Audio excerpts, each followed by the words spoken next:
Je vais corriger ton projet qui consiste à faire une conception graphique pour un projet web, une présentation du contexte du cahier des charges, présentation de l'entreprise à l'origine du besoin. Champagne Eco, c'est une entreprise familiale de vente de champagne de luxe depuis plus de 20 ans. L'entreprise dispose de plusieurs boutiques en France et souhaite à présent évoluer en proposant la vente en ligne. Je vais zoomer un petit peu juste. Voilà. Contexte et besoins. L'entreprise a fait appel à vous pour maqueter leur site internet. Le directeur vous a fourni leur charte graphique. Le site se devra de retranscrire l'image, l'identité de la marque le plus fidèlement possible. Le design doit être clair et épuré, représentatif de l'univers de luxe. Il est nécessaire d'utiliser des images libres de droit pour vos maquettes. Exemple de site à images libres de droit. Donc bon, là, il y en a quelques-uns. Il en existe beaucoup d'autres banques d'images libres de droit. Mais pourquoi on dit images libres de droit? Parce que si vous prenez une image au hasard sur Internet, vous attribuez le travail d'une autre personne, ce qui n'est pas légal. En fait, vous attribuez le travail d'un photographe. Donc, c'est pour cela qu'il faut vraiment... alors, vous pouvez aller sur Google, paramétrer Google pour trouver une image libre de droit, c'est tout à fait possible. Mais en prenant dans des banques d'images, au moins vous êtes sûr que les personnes ont donné leur autorisation et il n'y a pas d'erreur possible. Alors, faites attention parce qu'il y a aussi des banques d'images qui sont payantes. En plus de vouloir une présence en ligne, le directeur vous a parlé de l'enjeu principal de son site. Il souhaite promouvoir sa marque et permettre les livraisons partout en France et notamment à l'étranger. Ses clients habituels sont des particuliers, des commerces de distribution et des agences du secteur événementiel. Expression de la demande, réalisation attendue de l'apprenant. Réalisation attendue. Formalisez le projet de votre client dans un cahier des charges complet en suivant la structure suivante. Donc, le cadre du projet, résumé du projet, contexte de l'entreprise, enjeux et objectifs, livrables attendus. Benchmark, considération marketing, donc avec les personas. Conception graphique, donc brief créatif, charte graphique. Spécification fonctionnelle, arborescence, contraintes front et back, impact du RGPD, diagramme UML, aperçu de contenu, wireframe. Spécificité technique, choix technologique, accessibilité, sécurité. Donc les étapes pour mener à bien la mission, étude du besoin. À partir des informations récoltées, vous réaliserez une réflexion marketing du projet. Vous intégrerez dans votre cahier des charges un benchmark d'au moins 2 concurrents sur l'univers de la marque de votre client. Afin de vous assurer de bien identifier et comprendre la demande du marché et client cible, il faut réaliser au moins 2 personas. Donc, qu'est-ce qui est attendu? Un cadre du projet, le benchmark et nos personas. Concevoir une solution technique pour votre application. Pour structurer vos réflexions sur une solution technique, vous utiliserez l'UML et construirez une suite de diagrammes afin de modéliser les besoins de votre application. Donc pour cela, il faut faire un cas d'utilisation, le diagramme d'activité. Donc maquettez vos applications ensuite à partir de la charte graphique fournie et de votre étude et besoins de votre client. Donc on conçoit les maquettes des interfaces utilisateurs de l'application et du contenu langue française ou anglaise en tenant compte de l'expérience utilisateur et pour un équipement mobile des spécificités ergonomiques. Pour cela, il faut formaliser les enchaînements des interfaces. Vous réaliserez les prototypes du site en partant de basse fidélité vers haute fidélité. Ce travail sera obligatoirement en suivant l'ordre des étapes suivantes. Donc d'abord le zoning, ensuite wireframe et pour finir maquette. Donc on est libre d'utiliser les outils que l'on souhaite. Voilà ce qui est attendu. Et ensuite dans un dossier zip. Alors je n'ai pas eu de dossier zip. Fais bien attention à bien mettre dans un dossier zip quand on te demande un dossier zip. C'est important de répondre aux attentes du client, vraiment. Si un client te demande un dossier zip, c'est un dossier zip. C'est pas j'envoie tout en PDF, entre guillemets, et débrouille-toi avec. Voilà. Donc, et là, c'est ce qui est attendu dans les livrables. Donc, pour ce faire, j'en ai une partie ici. Donc, je vais commencer par le cahier des charges. C'est la première étape de ce qui est demandé. Donc, comme c'est une seconde correction, j'avais noté quelques trucs qui étaient pas mal. Alors, pense vraiment à espacer. Parce que pour que ce soit plus lisible. Donc, cahier des charges, création du site Champagne Eco. Cadre du projet, présentation de l'entreprise. Champagne Eco est une entreprise spécialisée dans la vente de champagne de luxe depuis plus de 20 ans. L'entreprise dispose de plusieurs boutiques réparties en France. Aujourd'hui, elle souhaite renforcer sa présence en ligne avec un site e-commerce pour répondre aux besoins de ses clients et s'adapter au marché numérique. Objectif du projet, promouvoir la vente de la marque Champagne Eco en ligne, permettre la vente et la livraison de champagne en France et à l'international, renforcer l'image de la marque avec un design épuré et représentatif de l'univers de luxe, les livrables attendus. Donc là, c'est vraiment très collé en fait. Donc espace saute une ligne pour qu'on puisse lire plus facilement. Et met en gras, met des sous-titres, etc. également. Un site web moderne, responsive et ergonomique, une maquette graphique à haute fidélité reprenant la charte graphique fournie, wireframe, pour l'ensemble des pages du site, des diagrammes UML modélisant les besoins fonctionnels. Contexte et besoins fonctionnels, le site devra intégrer les fonctionnalités suivantes, donc la page d'accueil, le catalogue produit avec fiches détaillées, fonctionnalité d'achat en ligne avec paiement sécurisé, espace client permettant de suivre les commandes, intégration d'une politique de confidentialité conforme au RGPD. Alors, pense également à préciser, quelque part dans le site qui sera construit, que la vente d'alcool est interdite aux mineurs. Voilà, c'est très important. Besoin graphique, respect de la charte graphique fournie, utilisation, couleur, évoquant le luxe, or, noir, typographie élégante, image libre de droit. Donc les cibles, particuliers recherchant des produits de luxe, commerce de distribution souhaitant revendre les produits, agences événementielles organisant des événements haut de gamme. Donc les concurrents, donc Mohamed et Shandong. Donc point fort, design sobre et élégant avec des images qualitatives, navigation fluide et responsive, mise en avant de produits phares avec des descriptions détaillées, temps de chargement parfois long, peu d'interactivité pour l'utilisateur. Alors moi je te conseille de vraiment faire un tableau pour le benchmark parce que c'est beaucoup plus clair. Après si tu as besoin de détailler en dessous, tu détailles sous forme de paragraphe, mais ça rend plus clair quand même d'avoir un tableau. Pour ce qui est point fort, point faible, c'est un peu léger. Il faut que tu décrives davantage.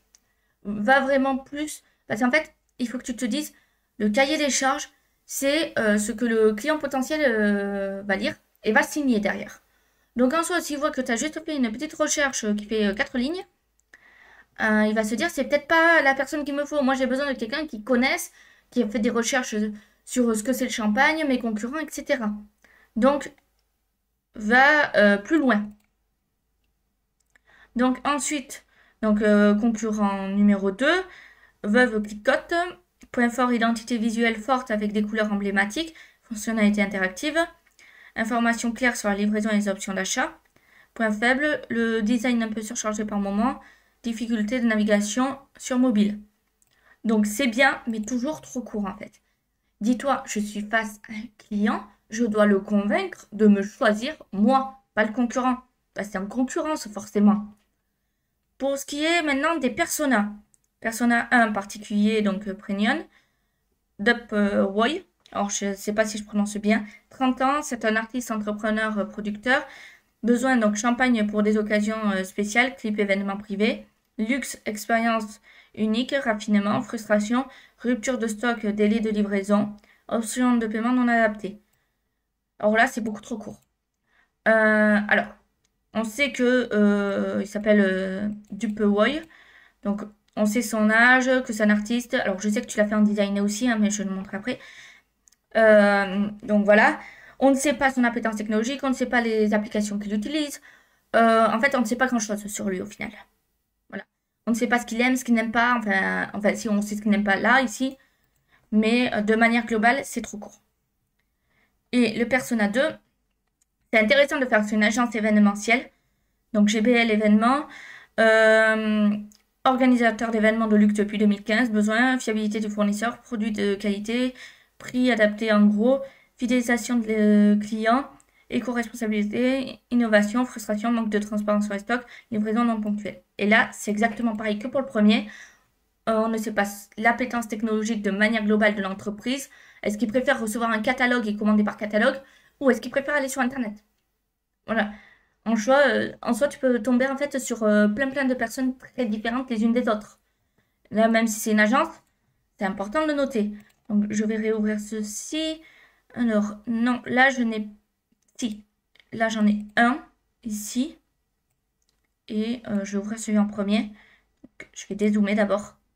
C'est 50. Fais attention, ben, t'as les deux. Fais attention aux images, qu'elles soient bien libres de droit. Et par contre. Donc là, bon, là, on a plus ou moins l'appétence technologique. Donc là, je vois que tu as corrigé ici, donc c'est bien. Mais par contre, tu n'as pas corrigé dans le texte. Donc 3 heures par jour. Donc en soi, voilà. Ok, très bien. Donc là, on sait à peu près. Ok. Donc c'est un peu mieux.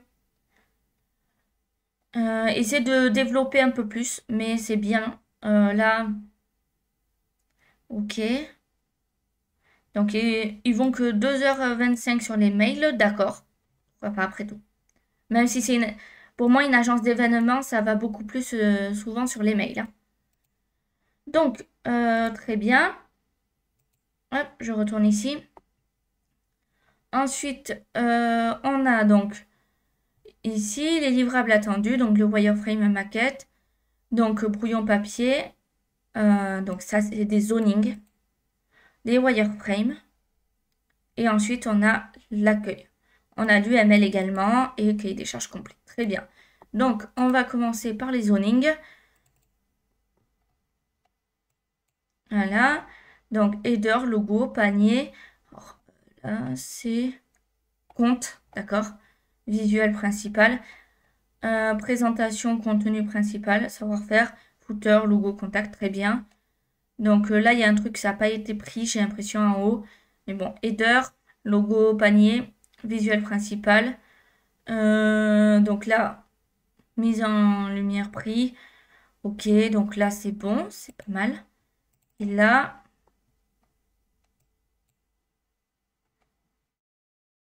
ok, très bien. Donc là, tu as bien compris ce que c'est un zoning, c'est-à-dire on met juste très rapidement les éléments. On dit juste ça c'est le menu, ça c'est le panier, ça c'est le code promo, et puis point barre.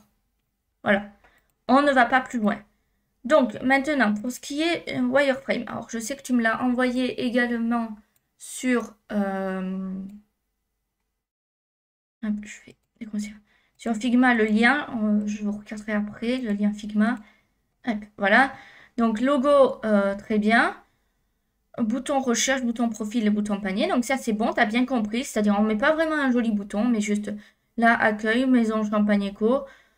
Alors, on ne change pas forcément non plus la police d'écriture, hein. Tu peux laisser la même police qu'ici. C'est pas gênant en soi. Pourquoi? Parce qu'on ne cherche pas à faire quelque chose d'esthétique. Image visuelle principale. Alors, mais quand même, quelle image tu mettrais, hein? Image de champagne, par exemple. Contenu principal. Alors là, ça doit quand même ressembler un peu plus à ce à quoi ça va ressembler la maquette, hein. C'est-à-dire que si tu as du texte, tu mets vraiment, par exemple, si c'est un titre, là tu mets par exemple le titre et l'orem ipsum derrière. Donc là, c'est présentation et savoir-faire. Tu mets par exemple une image et présentation et savoir-faire, l'orem ipsum. Voilà. Donc parce que là, c'est encore trop zoning sur certaines parties. Ici, c'est bien, c'est vraiment wireframe. Là, c'est encore un mélange de wireframe zoning. Là, c'est bon. Enfin, là, non, pas tout à fait. Là, ici, ça serait, par exemple, bouton Facebook, bouton Instagram, bouton Twitter, ce genre de choses. Donc, le catalogue. Hop, donc, ça, c'est bien, ici, comme je l'ai dit. Là, pas la peine de changer la police d'écriture, hein, on garde la même que ici. Pourquoi? Parce qu'on est sur un wireframe, pas sur une maquette. Donc, là, pareil, tu décris ce que c'est, parce que là, comme ça, moi, je suis cliente, j'arrive sur ça, je ne sais pas ce que c'est, hein. Voilà. Là, c'est bien, image de champagne prix, on sait ce que ça va être. Pareil, bouton réseaux sociaux, mais de quel réseau social il s'agit, mais sinon, c'est bien. Le contact, hop, qui apparaît sur une autre page, donc je l'amène ici. Donc, le contact, pareil, toujours pareil pour la même chose. Ici, pareil, c'est trop zoning encore. Décrit ce que c'est. Donc là, l'adresse Champagne Éco, le plan d'accès, donc c'est bien. Donc c'est une map. On a notre formulaire de contact. Voilà. Donc en soi, formulaire de contact, bon, tu pourrais un petit peu faire le formulaire, c'est-à-dire tu mets les champs et tu mets mail, etc. Mais sans aller plus loin, c'est-à-dire tu mets pas la couleur, tu mets pas les trucs, tu mets pas de trucs esthétiques. Bah, ça aussi, ça fait trop zoning. Et là, réseaux sociaux. Ensuite, on a ici l'accueil.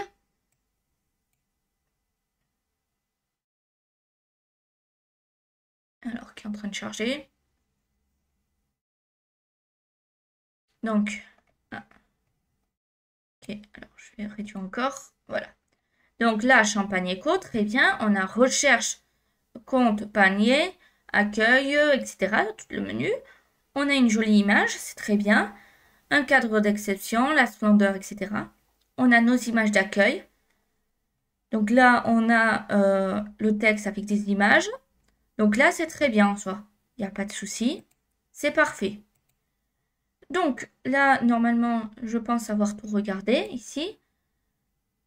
Je vais fermer ceci. Fermer ceci également. Hop, ça je ferme. Et on va regarder en ligne. Après, je regarderai l'UML. Donc, wireframe d'abord. Donc, pour les wireframes, c'est ce que tu as envoyé. Donc, alors en soi, ici, là, ce que tu peux faire au lieu d'en faire deux, si tu as peu de pages, tu mets wireframe, par exemple, desktop, ici. Et en dessous, maquette desktop, par exemple. Donc, là, si j'ouvre l'accueil, alors, essaie de nommer en anglais, mais après, c'est... voilà. Là, donc, l'accueil, on a le logo, c'est très bien. Ici, alors pourquoi un frame? Je ne sais pas pourquoi tu mets des frames partout à chaque fois. Et en plus, regarde, tu as un frame dans un frame. C'est pas très pertinent. Là, tu mets juste, en fait, un rectangle, par exemple, dans lequel tu mets accueil, boutique en ligne, etc. Voilà. Parce que là, tu te retrouves avec des frames partout qui n'ont pas d'utilité. Donc là, par exemple, bouton profil, tu vois, et donc ce cercle-là, ici, hop, tu vois, ton bouton profil, il n'est pas rangé. Donc là, pourquoi tu l'as appelé réglage, je ne sais pas. C'est panier. Là, profil, ok, mais tu as un frame qui est recherche ici. Donc voilà, là, tu as des petits trucs à corriger encore. Il faut que tu arrêtes avec les frames parce que c'est pas ce qu'on recherche en fait. Donc ici, si on descend toujours sur l'accueil, là, les tâches, ici, on a encore un frame. Donc voilà. Là, ici, c'est un rectangle qu'il te faut, c'est pas un frame. Donc là, pareil. Et là, pareil, pour le footer, c'est pas un frame, c'est un rectangle. Là, ici, je pense, je peux pas zoomer, mais je pense que c'est ce que tu as mis. Comme je n'ai pas les droits d'édition, je peux pas te dire, mais voilà. Donc, ici, alors fais attention parce que là, ça se voit que ça colle pas. Je sais pas si c'est volontaire ou pas. Mais si on regarde, tu vois, sur les côtés, ça dépasse. Soit, même si c'est un wireframe, soit pointilleux sur ce que tu fais. Parce que tu ne peux pas servir ça à un client. Donc, je prends le catalogue. Le catalogue qui est tout à fait en bas, normalement, il devrait être en dessous d'accueil. Si tu pars de gauche à droite, tu lis comme dans un livre. Là, regarde, tu as tout qui n'est pas rangé. Range ce que tu fais. C'est important. Voilà. Donc là, pareil. Là, c'est lequel? C'est contact. Donc là, tu vois, tu as tout qui n'est pas rangé. Et le panier, c'est pareil en fait. C'est bien nommé, mais ce n'est pas rangé. Tu n'as pas fait de groupe. Pour rappel, les groupes, c'est tu sélectionnes. Donc, tu en prends un et un second avec CTRL et tu fais CTRL-G. Si ça ne marche pas, clique droit et créer un groupe.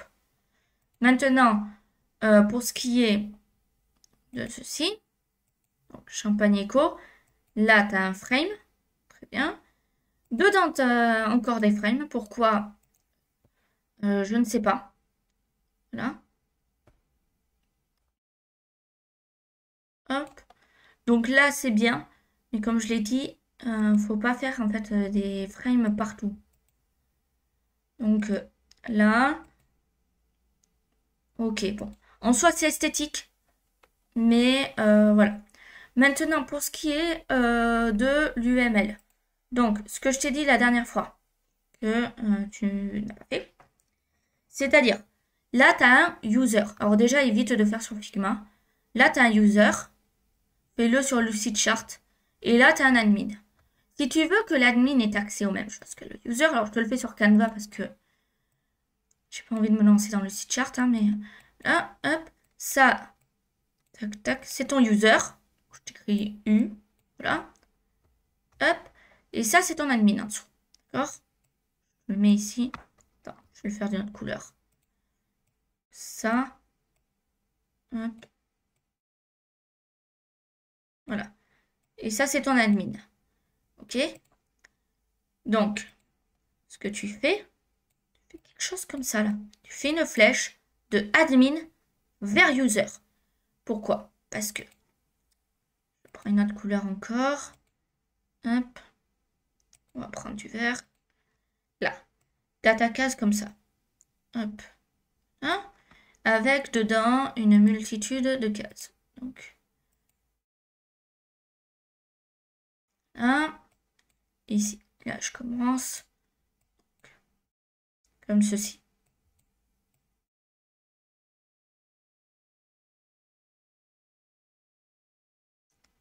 Voilà. Hop. On va dire que c'est bon. Donc, le user, il a accès à ça et à ça. D'accord? Je vais reprendre le bleu. Le user a accès à ceci.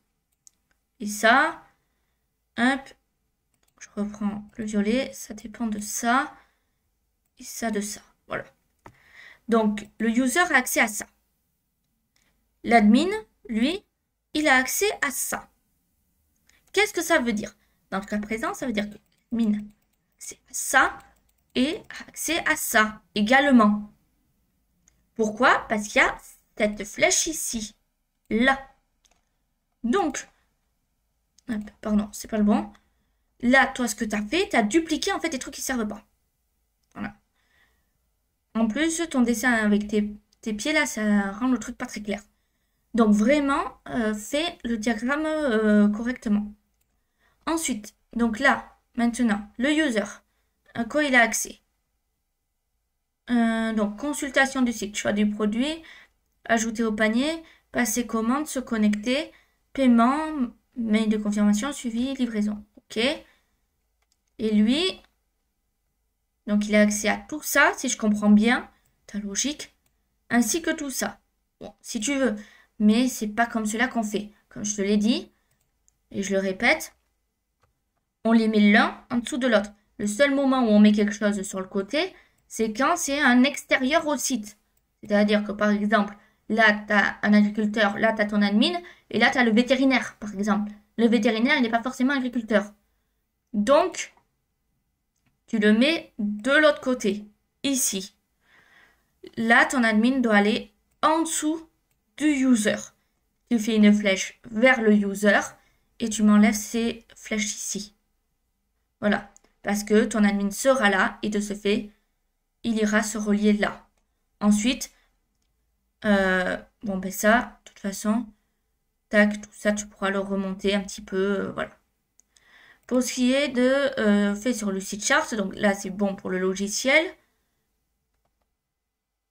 Hop, alors je zoome un peu trop.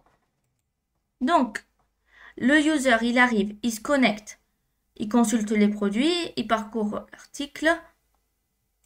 Je regarde juste. Il parcourt l'article, il ajoute au panier, il saisit l'information, paiement, livraison. L'admin, il gère les produits, il gère les commandes, il gère les users, il gère les paiements des promotions. Voilà. Et après, il peut quitter le site. Ok, très bien. Donc ça, c'est le diagramme d'activité. Donc, nous, on a besoin de quoi? D'un diagramme cas d'utilisation. Donc, comme c'est fait là, donc ça ressemble à peu près à ce que tu as fait ici. Mais en soi, toi, tu vas pas positionner correctement tes personnages et pas relier correctement. Et le diagramme d'activité. Qui est ainsi, donc c'est-à-dire avec... Donc, si on regarde, rapidement. On a un point d'entrée, donc ça peut avoir différentes formes, hein, c'est-à-dire là, par exemple, alors, moi j'aime bien quand ça se suit, par exemple comme ceci. Alors, je vais pas corriger ce qu'il y a écrit, je regarde pas, hein. Là, c'est le début, comme c'est écrit, et là, on a la fin. Donc, ça commence en haut, ça va jusqu'en bas. Donc, en soi, tout ce que tu as fait, c'est pas trop mal. Je te conseille juste de revoir un petit peu les maquettes pour bien le faire. Maquette, wireframe. Et les diagrammes. Là, c'est très important que tu les revoies. Sinon, le reste, c'est bien. Continue comme ça.